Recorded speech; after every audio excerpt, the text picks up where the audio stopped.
در این ضمن جانب‌ها حادثه‌هایی که امروزها در قرقیزستان صورت می‌گیرند مورد بررسی قرار داده جهتی با راه مذاکرات هرچه زودتر دریافت نمودن راه‌های حل و فصل وضعیت بحرانی در این کشور همسایه به عمل آمده ابراز عقیده نمودند.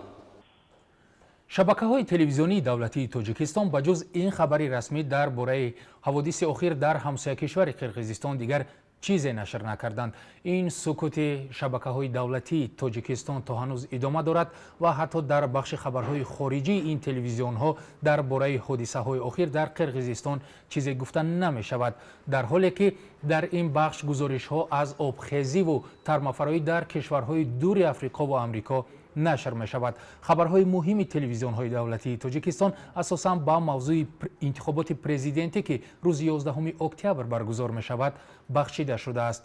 درباره آمادگی اوچسکا و حوزه‌های انتخاباتی و واخوری نامزدها و نماینده‌های آنها با مردم گزارش می کنند.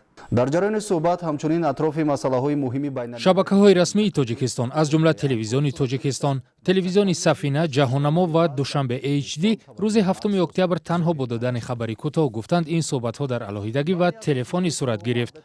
سامانه رئیس جمهور هم نوشت که طرف‌ها وضعیت در قرقیزستان را بحرانی و مذاکرات را راه هرچه زودتر حل شدنی مسئله دانستند.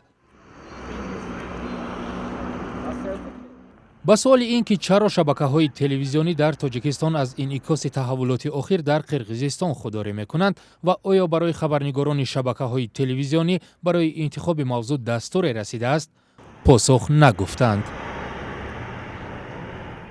هفته‌نامه‌های کشور هم به مسائل اخیر قرقیزستان چندان توجه نکردند.